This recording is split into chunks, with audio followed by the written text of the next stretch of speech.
I'm a 29-year-old woman living in Oregon. I work in logistics, live alone in a small townhouse, and I'm used to things going missing. Not in the where did I leave my keys kind of way, but more like this was mine, and now it isn't. The first time it happened, I was 7 years old. My birthday party was a quiet one, just a cake from the grocery store, a few classmates I barely knew, and a small stack of wrapped gifts on the kitchen table. One of them had my name on it in my grandmother's handwriting. When I tore off the paper, I found a small pink camera, the kind that came with glitter stickers and tiny rolls of film. I remember holding it up, already thinking about the pictures I wanted to take, but I never got to take a single photo. My mother, Teresa, smiled and said, "Oh, this might be better for Elise." And just like that, my younger sister walked over, peeled the sticker off, and said thanks. That was the first time it happened. It definitely wasn't the last. From then on, every gift I ever received that had any kind of value, anything with a screen, a price tag, or the potential to generate admiration, it somehow found its way into Elise's room. Christmas, birthdays, graduations. I would unwrap something, only for Teresa to swoop in, deliver a guilt-laced explanation, and reassign the gift. If it wasn't outright taken, it was borrowed indefinitely. Teresa always had a way of justifying it. "You don't use these things. Elise appreciates them more. You're not really into this kind of stuff, are you?" Elise didn't mind. She's 2 years younger than me and has always been the kind of person who thrives on attention. She's a lifestyle influencer now, posts outfits in smoothie bowls and relatable captions from a bedroom she never moved out of. She's comfortable, not because she can't leave, but because she never needed to. Teresa makes sure everything she wants is right there, just a hallway away. Our dad left when I was 10. Elise was 8. Teresa never remarried. Instead, she poured everything into Elise, emotionally, financially, physically. Elise became her shadow, her companion, her built-in audience. I was the one who cleaned the kitchen after dinner. Elise was the one who made Teresa laugh. Even after I moved out, the pattern never changed. One year, an aunt mailed me a spa gift card. It disappeared within a week. Teresa claimed she thought it was a family card. Another time, my cousin gave me an iPad for my birthday. Elise posted a selfie with it the next weekend, tagging it blessed. I tried asking about it once. I was 23. I'd come home for Thanksgiving and noticed a scarf I'd been gifted at work hanging in Elise's closet. I mentioned it casually, too casually, and Teresa told me I was being dramatic, materialistic. "It's just a scarf," she said, shaking her head like I was the one making a scene. "You always make everything about things." Over the years, the things got smaller. Candles I never lit, mugs with chipped handles, a half-used journal. My gifts got more and more generic while Elise kept getting what she wanted, sometimes literally what I wanted. And every time I said something, I was told to stop focusing on material things, that love doesn't come in a box. Last year was the tipping point. I'd saved up for months to buy myself a designer winter coat. It was the first expensive thing I'd bought for myself in years. I didn't even wear it to the Christmas Eve gathering. I wanted to keep it clean, untouched. But 2 weeks later, I saw a photo on Elise's Instagram. She was wearing the coat, my coat, standing in front of the fireplace in our mother's living room. There wasn't even a tag or caption, just a comment from Teresa underneath. "It suits her better anyway." I didn't say anything. I just unfollowed both of them. Earlier this year, a coworker gave me a thermos, personalized with my initials, heavy-duty, expensive. I kept it at work. One day, Elise came by to drop off something Teresa had sent. 2 weeks later, I found the thermos in her car cup holder when she offered me a ride. She laughed and said, "Oh, I thought this was mine." So I made a plan. This Christmas, I wasn't going to fight. I wasn't going to explain. I wasn't even going to ask for my things back. Instead, I wrapped a box. A beautiful one. I spent time on it, velvet ribbon, metallic paper, gold edge tag. It looked like a luxury gift, the kind of thing Elise loved to show off. The tag said, "To Elise, Karma," nothing else. There was nothing inside. I made sure to deliver it in person, right before dinner on Christmas Eve. Teresa's living room was lit up like a holiday commercial. Candles, lights, the fake tree she pretended was real. I walked in, set the box on the table, and said, "This one's for you." Elise beamed. She took it without hesitation, like she always had, and that was it. I sat down, passed the potatoes, and waited. I arrived at Teresa's house with 3 gifts in my arms, each one carefully wrapped, labeled and tucked under the tree within 5 minutes of walking through the door. One was for Teresa, one for Elise, and the third was for me, though I had no plans of actually opening it. It was just there to make the balance look right. Teresa didn't even say hello before making a comment about how I'd filled out since she saw me last. Elise followed it up by glancing at my boots and saying it was so cute I still wore suede like it was 2016. I didn't reply. I just smiled like I always do when I walk into that house and remember exactly why I left it in the first place. The gifts slid under the tree without a word. Teresa's was in soft flannel paper. Elise's was gold and red with a velvet ribbon, shiny enough to catch the light from across the room. That was the Karma box, the empty one with the handwritten tag. It looked like it had a Rolex inside. Dinner came next. Teresa made lasagna this year. She kept offering Elise the corner pieces and calling her skinny girl. At one point, she brought up Elise's recent skincare brand deal, saying it was so nice that real companies are noticing her now. Everyone nodded along. Someone asked Elise how many followers she had now. No one asked me anything. I sat next to the window and passed the garlic bread down the table. When it came time for gifts, Elise stood up and handed Teresa a box the size of a textbook. It was a new phone, one of the newest models.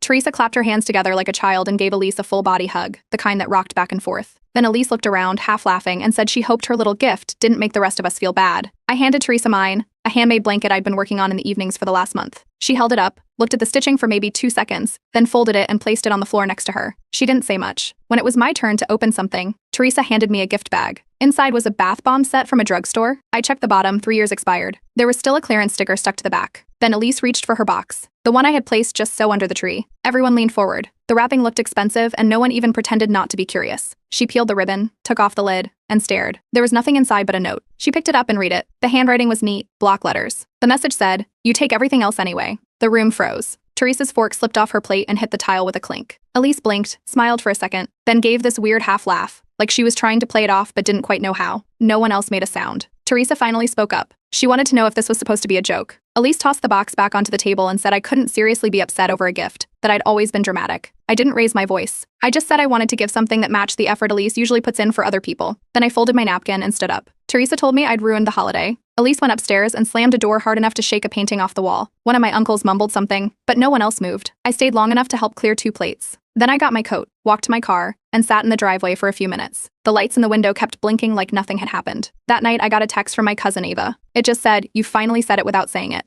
Proud of you." 2 days later, a group message from Teresa landed in the family chat. She didn't name me directly, but she said one of her daughters had chosen the path of public humiliation over love, and that it was deeply rooted in jealousy. She ended it by saying Elise was still shaken, and that no one should feel pressured to take sides, but it was clear who had chosen to sow discord. Another cousin replied with a thumbs up emoji. That was it. There was it. The rest of the chat stayed silent. The gift I gave wasn't just a message for Elise. It was for Teresa too. Every year they asked for peace and gave me leftovers. This time I gave them silence in return. No yelling. No argument. Just a box, wrapped like every other gift they ever took from me. Only this time, it came with nothing but the truth inside. 2 days after the family group chat blew up, I got a call from my Aunt Lorna. She didn't sound angry, just confused. She asked what actually happened at Christmas because she couldn't make sense of Teresa's message. I told her I'd forward the exact text Teresa sent, no edits. It landed in her inbox a minute later. Teresa's version of events was carefully written.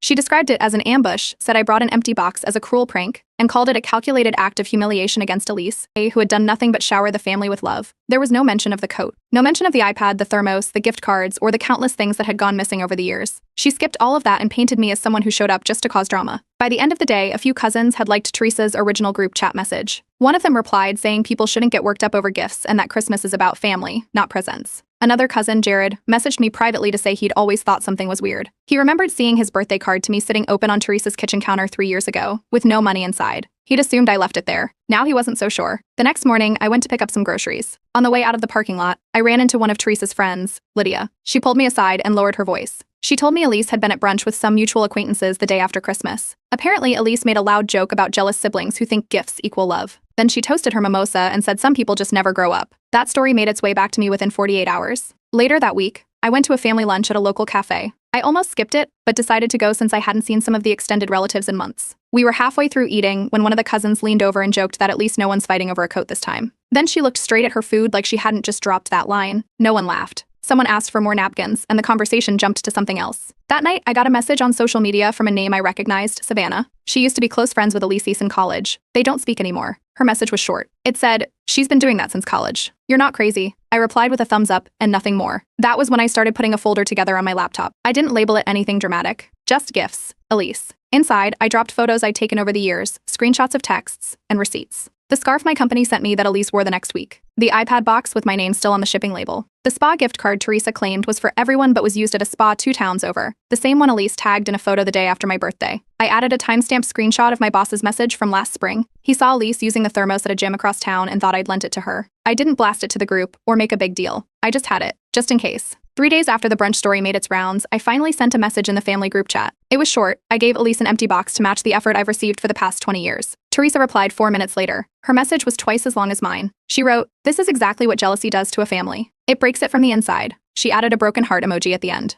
Elise didn't respond. Not a word. Just silence in the chat and 2 new posts on her page, one of her laughing on a couch with the caption "Healing energy only," and another with the quote, "Some people only love you when you let them win." That same night, I got a text from my older brother Nathan. He's always lived out of state and rarely joins family events. His message said, "I've seen her take your stuff. Finally glad someone said something." I didn't respond right away. This stopped being about gifts a long time ago. The presents were just the pieces people could see. The real damage came from being told, over and over again, that I imagined it, that I was overreacting. That love meant letting things go, and that speaking up was the real problem. For now, I've muted the family group chat. No dramatic exit, no goodbye message, just silence. But I'm not done. The holidays are over. The lights are packed away. But this story's not finished yet. The week after New Year's, our office held its annual Secret Santa exchange. It was delayed this year due to weather, so most of us had already forgotten about it. I didn't mind. I drew the name of a coworker from finance and gave her a handmade desk organizer I'd spent a few weekends building from scratch. Smooth wood finish, stained walnut, customized compartments. She smiled, said it reminded her of something her grandfather used to make, and placed it right on her desk. That was the last normal thing that happened that day. My gift arrived last. A sleek black bag with metallic ribbon, sealed with wax and a sticker that said "to you, from me." It looked high-end. I opened it to find a luxury perfume set, 3 full-size bottles of an exclusive brand I hadn't seen in stores in months. That's because I had bought it myself last year. It vanished before I ever got to use it. I knew right away. One of the bottles was a custom scent I'd mixed at a boutique in Portland. It wasn't sold anywhere else. When I looked closer,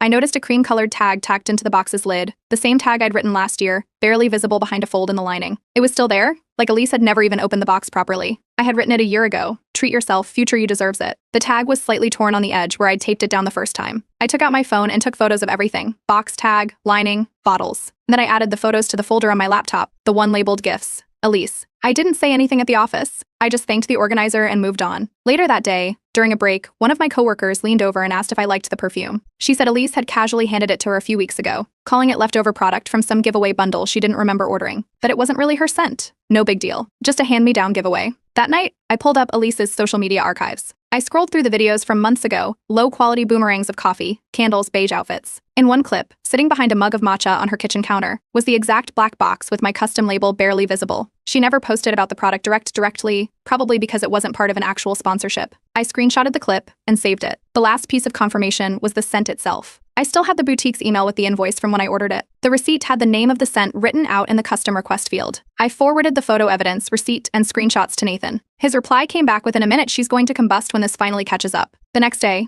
a family calendar invite landed in my inbox. It was from Teresa, subject line, Elise's birthday brunch. The venue? A country club just outside of town. The same one I'd once booked for my own birthday 4 years ago, before Teresa canceled it due to budget concerns. No explanation. No apology. I ended up eating takeout with 2 friends in my apartment that year. I clicked decline on the calendar invite and went about my day. The next morning, Teresa sent me a long email. The first paragraph was about disappointment. The second was about family unity. The third included a note that Elise had a gift registry this year, something no one in the family had ever done before. Teresa closed the email by saying your attendance isn't required, but your participation is expected. The gift registry included things like designer candles, a limited edition makeup fridge, a silk robe, and a bag I recognized from Elise's vision board last fall. I didn't choose any of those. Instead, I found a knockoff version of the designer handbag on a resale site for $28. It looked convincing from a distance, but the stitching was slightly off, and the interior tag was misspelled. I tucked a handwritten note inside the zipper: "You won't need the real one. You'll just borrow mine anyway." I dropped it off at Teresa's house the night before the brunch. No invitation inside. No long explanation. Just a short greeting and the bag left at the front table.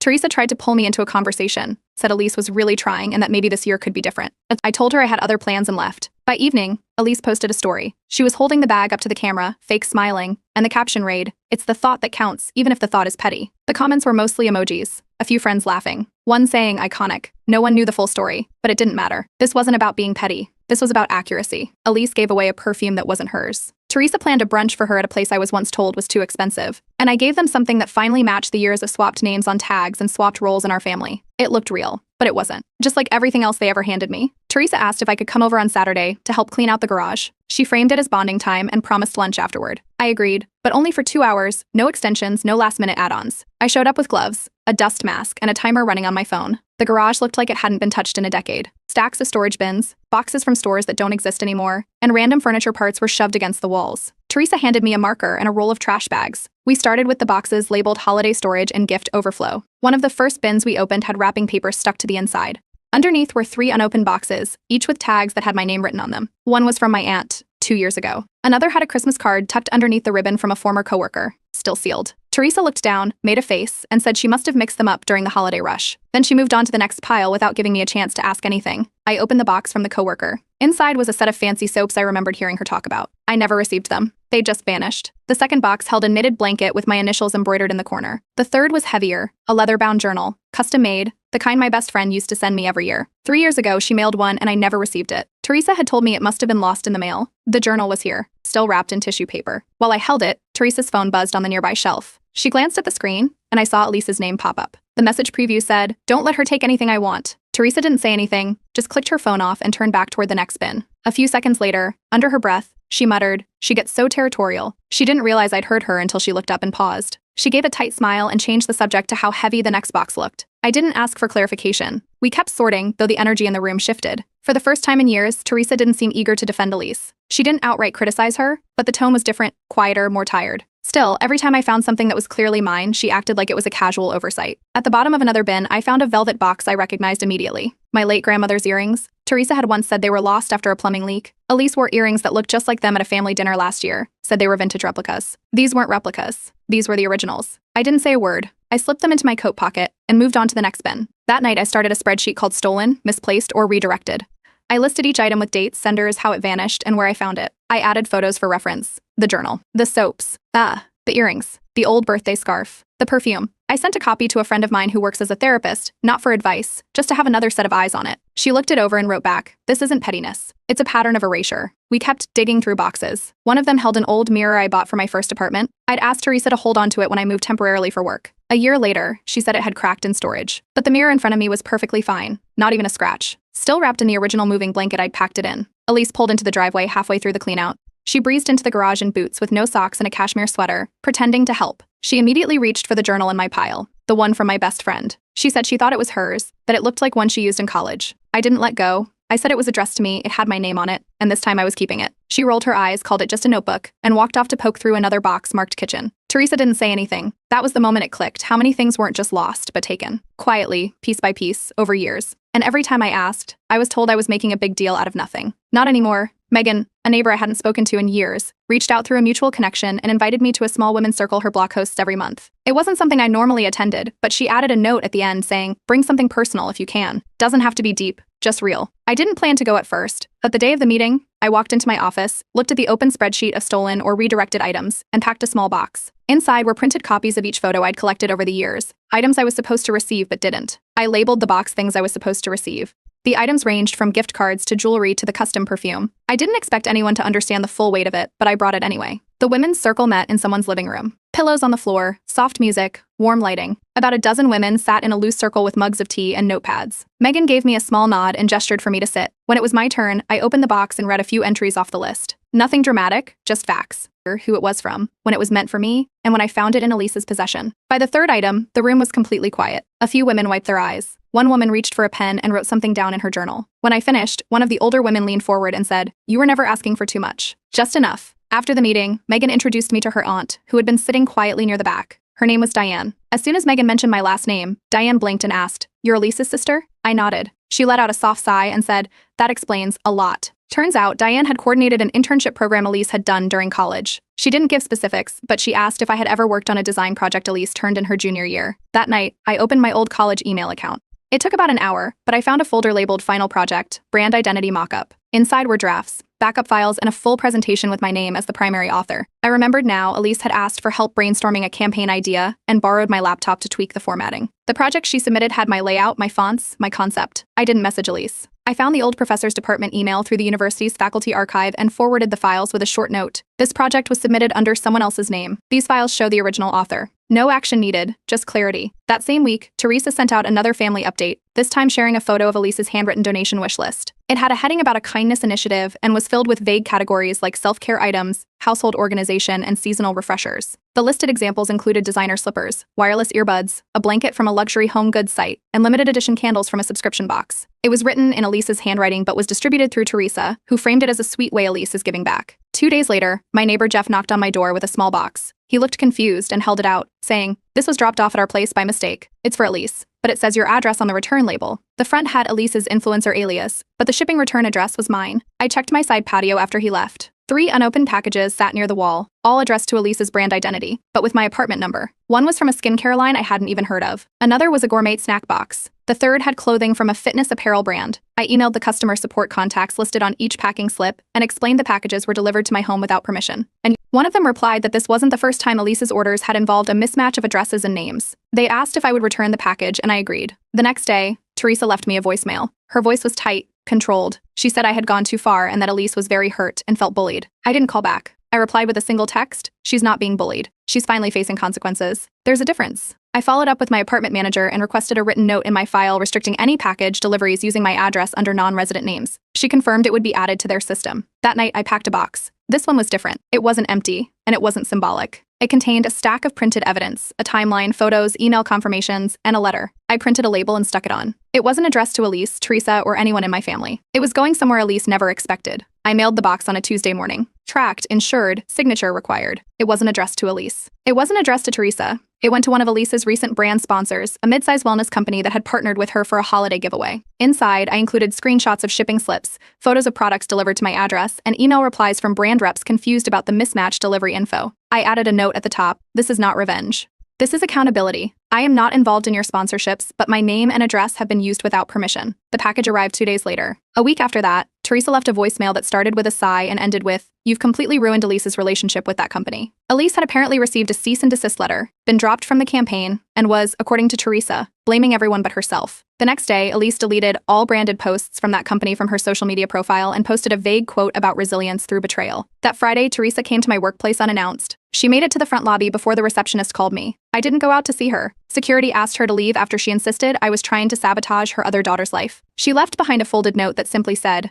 "Is this who you are now?" That night, I sent Teresa an email. No accusations, no shouting, just a straightforward outline of events, items redirected, packages misused, boundaries crossed. I ended it with one sentence: "You are no longer entitled to access my life, or the things in it." I blocked her number after the message sent. No one from the family followed up. No texts, no calls, no cousin group chat reaction. The silence didn't feel like a loss. It felt like a locked door, one I didn't need to knock on anymore. That weekend, I pulled out the leather journal I'd found in the garage, the one Elise had tried to claim as hers. I hadn't opened it in years. Inside the front pocket was a folded note from my best friend. The letter read, "You matter more than you think. Keep this close." I added that page to the front of the gifts, Elise folder, before closing the spreadsheet permanently. There was nothing else I needed to collect. Megan texted me a few days later. The neighborhood group had decided to organize a local donation drive for spring. She asked if I wanted to co-lead. I said yes. I started by going through everything Elise had discarded or re-gifted: half-used skincare sets, unopened journals, duplicated candles, and scarves that still had tags on them. I kept the things that mattered and donated the rest. One afternoon, I opened the mailbox to find a handwritten card from Teresa. The handwriting was familiar, the paper expensive. The first line read, "You've always been difficult."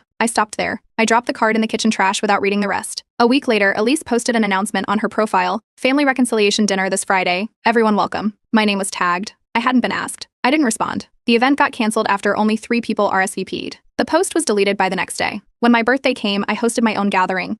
5 close friends. No big decorations, just dinner, music, and a few quiet laughs. I gave each friend something small and personalized, things I used to wish I'd receive: a monogrammed mug, a photo frame, a lavender candle I hand-poured the week before. Each item came with a tag: "Thank you for choosing me." At the end of the night, I opened one last gift, one I had wrapped for myself. It was a small box, almost identical to the one I'd given Elise months ago. But this one wasn't empty. Inside was a photo of me at age 7, holding a pink camera with both hands and smiling at the lens. The note tucked beneath it said, "She deserved more. So do I." According to Teresa, Elise is taking a step back from things for now and reassessing what she wants to do next. I didn't ask for more. I didn't check Elise's page. I didn't reply. The garage clean-out ended quietly. 3 bags of items, gifts meant for me, then redirected or forgotten, went to a local donation center. I handed them over at the loading dock, signed the receipt, and walked away. One last box remained on my shelf. Smooth, simple, no ribbon. The label said, "Closure." I didn't open it. I didn't need to. I shelved it between my journals, with the folded letter tucked behind it. For once, the best gift I had wasn't taken, borrowed, or swapped. It was chosen by me, for me, and that made all the difference.